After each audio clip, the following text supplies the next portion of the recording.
All right, hey traders, this is Christian from Hertz Tribeca Trade Group with your end of day recap for Thursday. So, the third day of continuation for this rally into 2018. Just some really great trading out there. A lot of movement in sectors. So we're going to get through all that. We'll talk about what some of the interesting moves of the day were. We'll talk about the option activity. You could see just this has been like this every day this week. Just a much higher than normal volume of aggressive activity going out there, especially on the call side. So I'm going to go through. You can see I've got some names highlighted already. I'm going to go through some of those names where there were some really chunky plays out there and a little bit longer distance plays. Of course, there was some short dated stuff, a lot of short dated stuff, but I really try to concentrate on swing trades. Where I think trades can kind of set up really nice for more than just a day trade. Of course, in our trading room we look at day trades as well, and we pick those apart as well. But really my bread and butter is swing trading and looking at the longer. The big chunky flow trades that go up aggressive, right? It's a combination. I don't just look at big blocks. I look at aggressive big blocks that hit the tape and repeat offenders. So first of all, the S&P breaking out. Maybe we're a little bit overbought at this point. When I did the video last night, I mentioned that we were not quite there. Yeah, we're basically overbought. Up another 0.5% today, and again, just a huge 3-day rally. And just a huge move in some sectors. So let me just go through the normal. NASDAQ was kind of like today. It was up on the day. It flirted with kind of coming in a little bit, but it closed fine. The smallest day of the 3 increases, but still some nice money to be made in some of the chip names today, if you're in the right ones. IWM small caps kind of went back and forth with being today's leader out of those 3 indices. Kind of went flat, then was up about 0.5% to kind of just up about 0.25%. But you can see we got a red bar because we closed lower than where we opened. So let me go through a couple sectors. One of the first, and I'll talk about what trading I did today. But one of the first areas that I thought might have a chance to run today was financials. I went out with that on Twitter this morning. Not the best looking candle there. Around 10 or 11 o'clock this morning, the financials were up about. The XLF was up well over 1% today, somewhere around 1.5%. So it didn't close on the highs, but really, I was ecstatic this morning because I thought, hey, financials really haven't gotten going yet. And I thought, hey, maybe today's the day for financials. And we certainly saw a lot of call buying in this group. One of the first trades that we saw was, I think, some XLF calls. Then we saw a real nice block of Citi calls that went up. There was a total of 20,000 that went up. Maybe they sold some, not sure. But that was right in the beginning of the day, 10 minutes after the open, and I was like, wow, they really bought Citi calls, which is exactly what I was thinking about. Take a look at the chart of Citi. So again, if you don't believe me, I went out about 8 o'clock this morning or 8:30 this morning and said, hey, watch the financials today.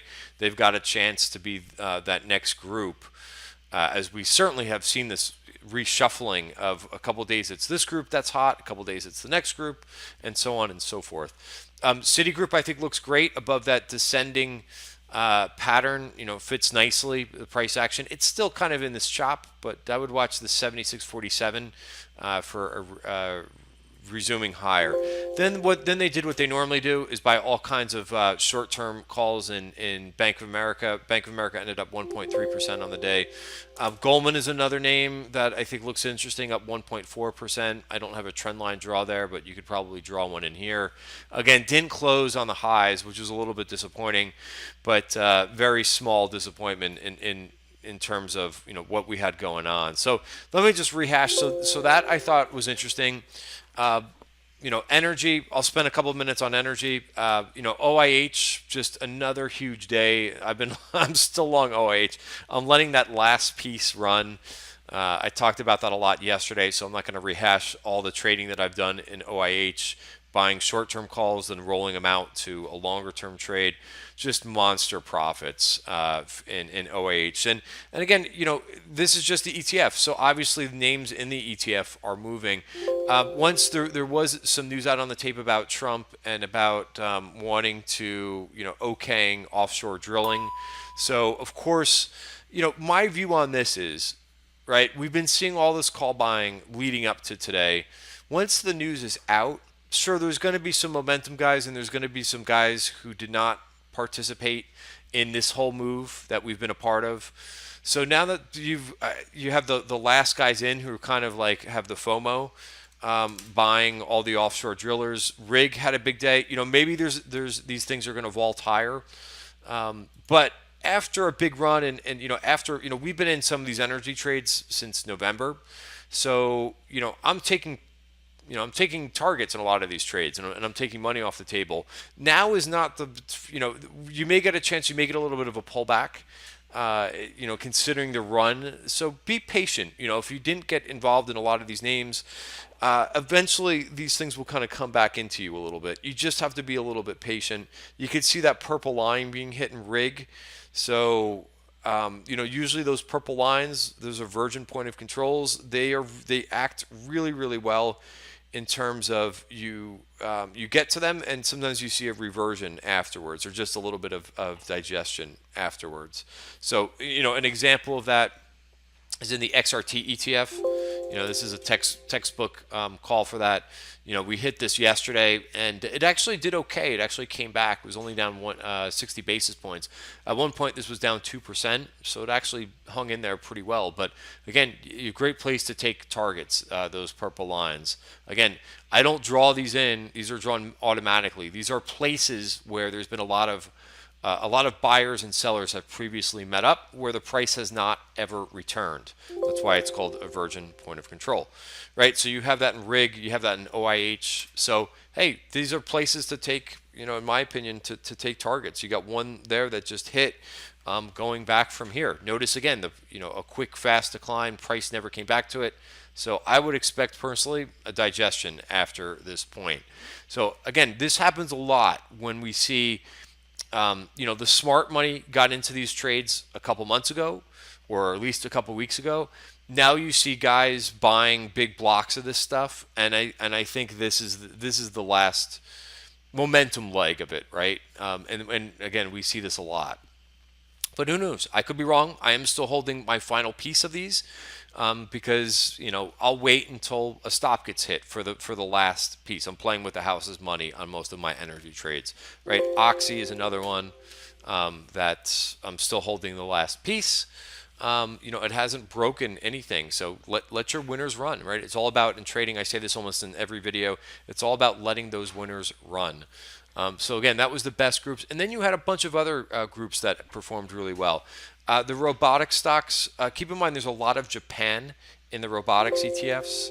I hold both of these. I hold one in my IRA. I hold a big chunky position in my IRA, 52-week high. Again, if you look at the EWJ chart, you can see there's some resemblance there. There's a lot of robotic stocks from Japan that are in this and in bots. Bots also got close to a 52-week high, but you can see the reason why there's that gap higher is because Japan is closed. Japan is open while we're closed, and vice versa. So that's why once those stocks can price on our open, they've already been up overnight. So I wouldn't get concerned about that, the gaps in this type of chart. But yeah, nice to see this group get back to 52-week highs. Remember this whole chop in here? So I added bots once it reclaimed the 50-day moving average. That was a new position in my trend trade portfolio. I said, hey, when's the last time that we've gotten one of these dips in these robotic ETFs? So mission accomplished in terms of buying the dip in a really strong place. Steel was still very strong today. We continue to see call buying in different names. ATI was a name, a steel-related name.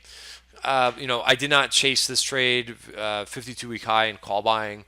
This is a name that we've seen call buying in before. But yeah, the whole SLX ETF up 1%. We talked about financials outperforming. Material stocks, I can't talk enough about Dow DuPont at this point. We hit the nail on the head with this one. We came out, I came out with this idea. I kind of noticed what was going on with the whole material group, as well as, this is the material ETF.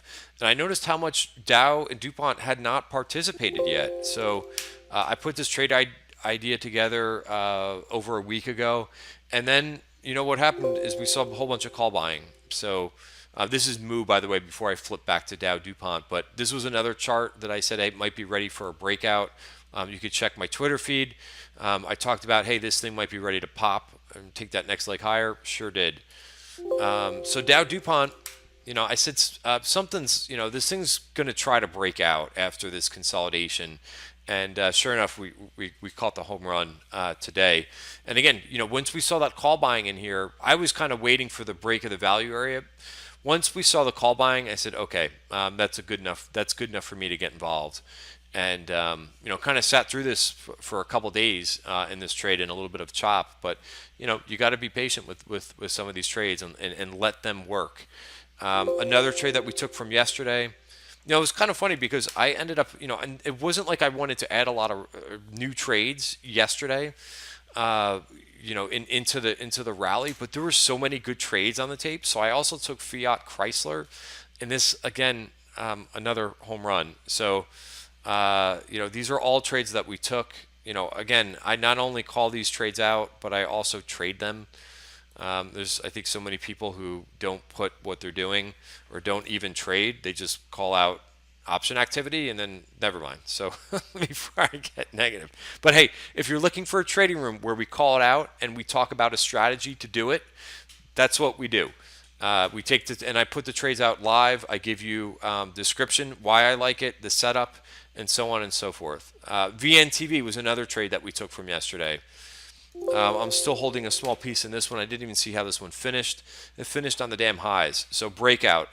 Again, I got a little lucky with this one. Double price target raise this morning. Big call buying in it yesterday that attracted me to the name. So yeah, like I said, I wasn't expecting to put on 3 new trades or 4 new trades yesterday. I took one off yesterday. There was MTOR. I took this trade off today because it actually did not increase open interest. So, hey, I took it off for a 5-cent profit. No harm, no foul. The other trade that I put on, again, it's crazy to put on that many trades yesterday, but, I was taking off a lot of risk as well.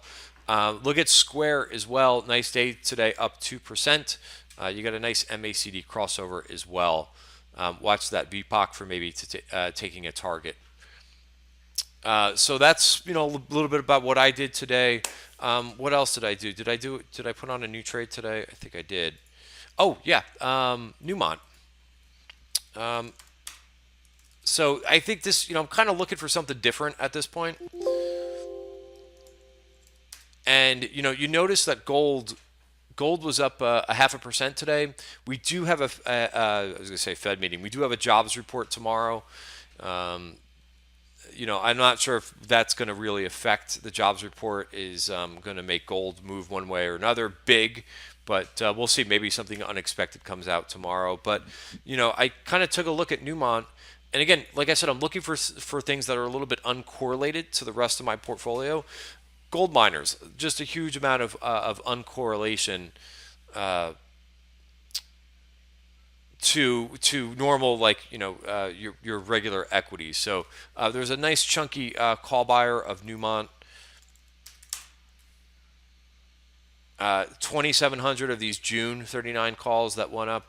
It's about a $600,000 trade. Perfect. Going out to June. So as long as it stays above, my stop will be. We've got 2 things that line up here.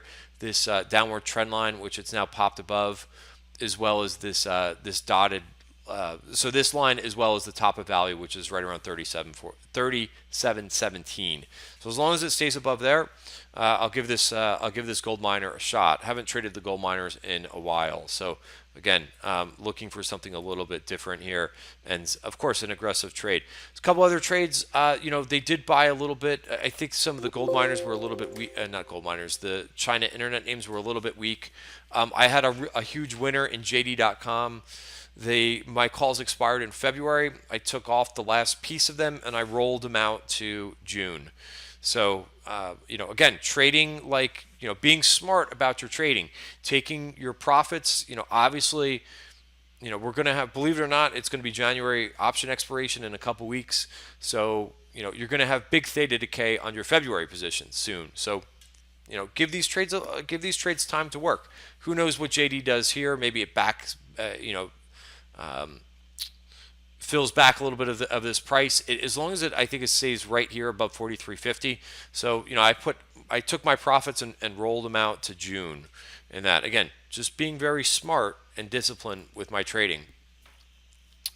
We mentioned ATI. I mentioned how RIG and there's another big block of RRC, which that name is underneath the 200-day moving average. There's a couple other energy names. Again, I'm not going to get into every single trade, but this one, let me just go over this one. BRS, probably a name that you never heard of before. It was not a name that I've ever heard of before, but look at what it does. This is a straight play on the headlines of offshore drilling.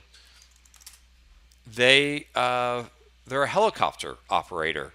What do? They provide helicopter transportation services to offshore oil and gas. So what a play on this. If you're looking for something really under the radar, it wasn't a huge trade, but an aggressive buy. Again, sets up very nice on the technicals. MACD crossover. Also not at the 52-week high or anything like that. Use support of 1427. Don't have to necessarily buy options in this. You could just be long stock versus a tight stop. Deutsche Bank, probably the mother of all trades for the day, I would say. Sorry, I'm waiting so long to get into this one, but take a look. You kind of have to zoom out here a little bit and take a look at the overall trend. Big downtrend, and it's been basing. It's been basing for a year. Look at that base in Deutsche Bank. Really nice. So look at the trade. I'll show you how it went up on the tape, and then you can make your decision. They went out to not next January. They went out to 2020. 20,000 of the January 30 calls, so pretty far up. In 30 bucks is up here.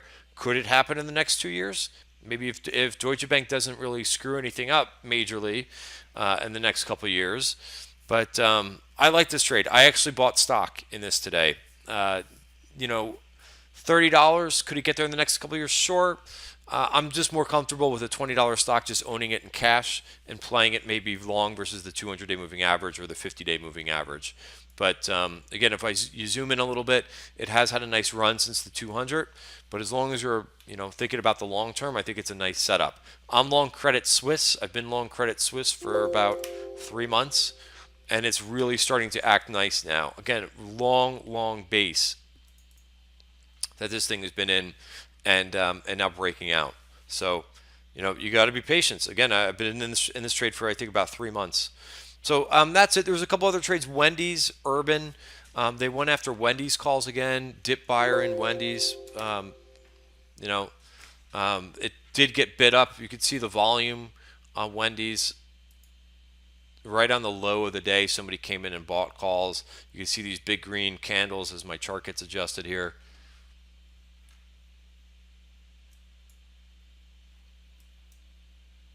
So again, VPOC taken out to the downside. Look at the volume here. So this was all the call buying, and possibly somebody hedging the broker hedging their risk on the calls, but real nice trade. So that's it for today.